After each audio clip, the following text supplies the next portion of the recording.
It's winter 2024. It's cold. I'm in the Uber with my girlfriend and we pass by the Mercedes dealership. You know that luxury car brand? You know the first car you get when you become a respectable drug dealer? Mercedes is also the first car you get as a white middle-aged mom who's about to have her first affair. So we're in the Uber, we see the brand new Mercedes someone just bought coming out, and it's got ribbons all over it, and it's a freaking nice car. It's like a gray, kind of fake gray beige color. We get to the restaurant, me and my girlfriend, we're waiting for the rest of my family, and I look up, and across the table, I see the owner of the brand new Mercedes that we just saw in the Uber like 10 minutes ago.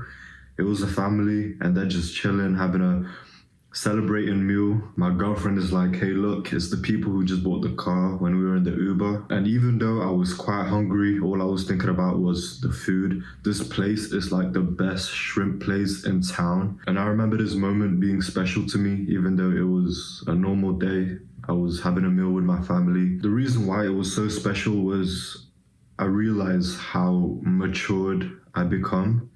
Before I would see someone having something nice, I remember seeing someone with the newest iPhone or the clothes that I wanted, or the fact that people my age were graduating when I could barely get through high school. So growing up, when someone had something that I wanted, I would just hate them immediately. Like, they could be a cool person, like they could have done nothing wrong.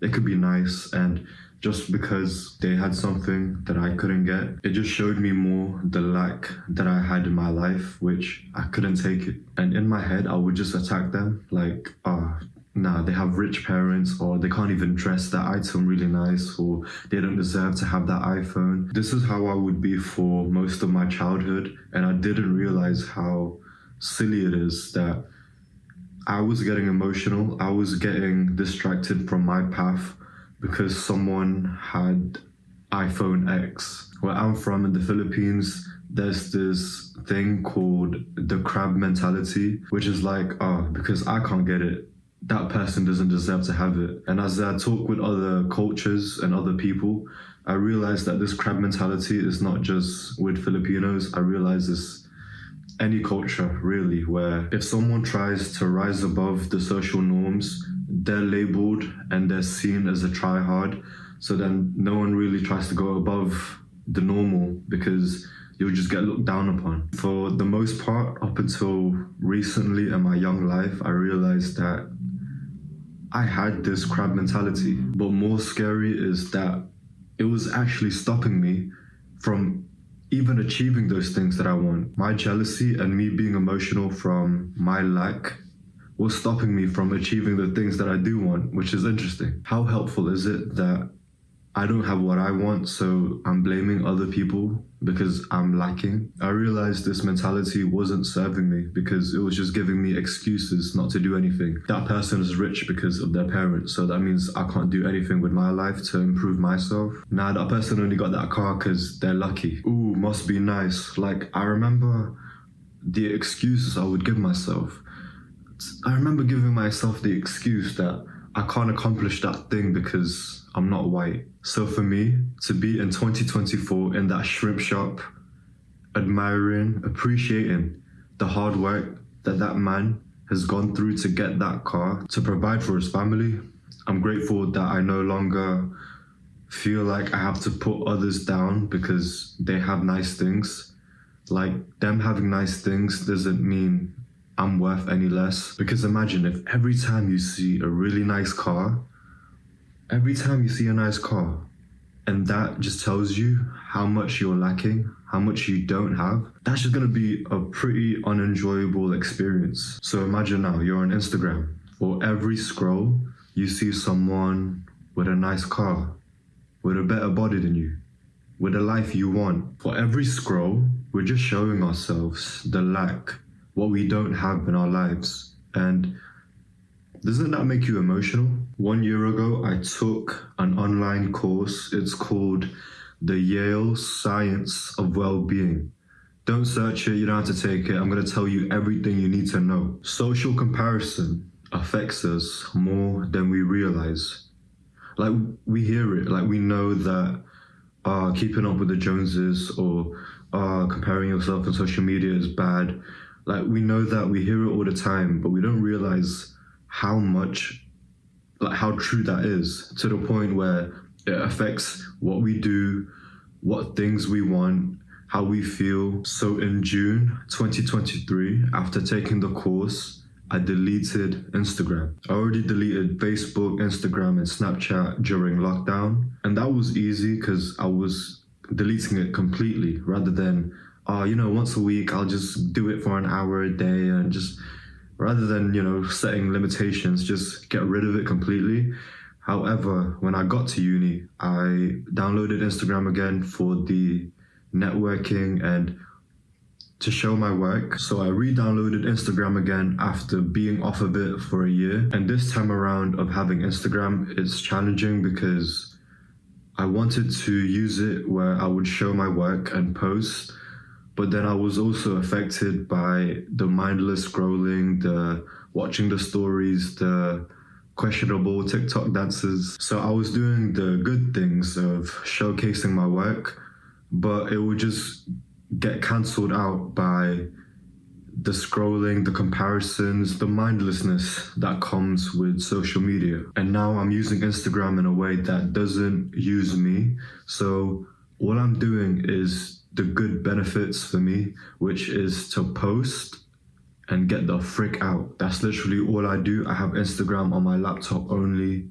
to upload. I don't open DMs, I don't watch stories, I don't scroll. I can truly say that by using Instagram this way, I hate my life less. This might sound extreme to you, like, oh, you're not even replying to DMs, like that's quite rude. Why are you so rude? My goal with my work is to be the best at it. And me scrolling, me watching stories and then replying to the polls, and me consuming questionable dancing, and none of these were helping me in achieving my dream, my goal, me crafting my work to become the best it can be. And as a creative, I realized I was coping by following other creatives. So imagine my timeline is other people doing stuff in my field, and you're thinking, nah, you need to research, you need to know what's in your industry, your market. But me scrolling and constantly, every hour, seeing what the next man is doing, what my competitors are doing, what they're doing, what she's doing. Oh, I need to do that now. Oh, but they're doing that. Oh, but everyone seems to be doing this. Oh, but what if I do hashtags? All of this is noise, and it was stopping me from doing the thing that I need to do to retire my girlfriend and my family, which is to be on my desk and on my laptop. The more that I'm watching videos on what P. Diddy is doing, or what Elon Musk is doing now with Twitter, or who's on Joe Rogan, or what Chris Williamson just said, there's an Instagram reel clipped up of a podcast of a psychologist talking about a relationship.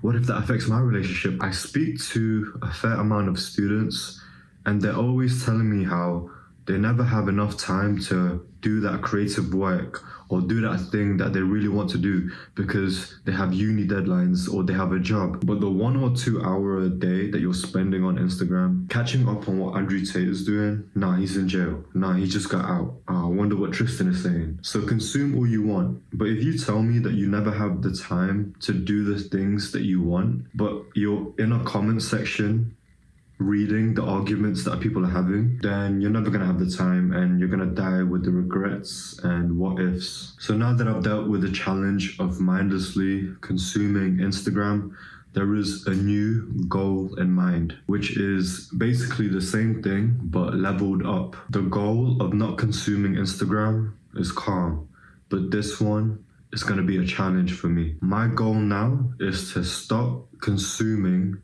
YouTube videos. This is interesting because from above, this looks like the same thing. Like stopping Instagram, that should be the same as stopping YouTube. And I thought so, and I deleted the YouTube app and everything. I even went to download dozens of Chrome extensions. So what that looks like is that when I go on YouTube, there are no recommended videos.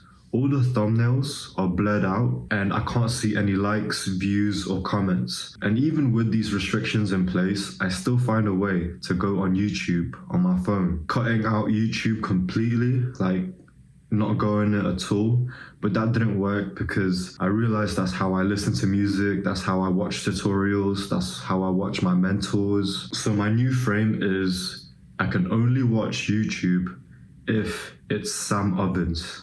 Like, that might sound like a weird quote, but Sam Ovens is like this super rich guy, and he got rich from coaching others and then also helping people coach other people. So my new frame now, my plan is to only consume YouTube if it's Sam Ovens or like a tutorial on how to set up my cash payment online. This has helped me out so much because instead of just not having YouTube or using YouTube just for an hour a day, I can only use YouTube if it's relevant and related to my goal and the step that I need to achieve my goal right now. Now that I've become mindful, now that I'm really trying to stop YouTube, I realize that how much of a habit it is just for me to naturally get my phone out and just be on YouTube Shorts. I don't realize I'm doing it until I realize that, oh yeah, I have this goal in my head. Deleting Instagram was level 1, and I like how level 2, the next stage, is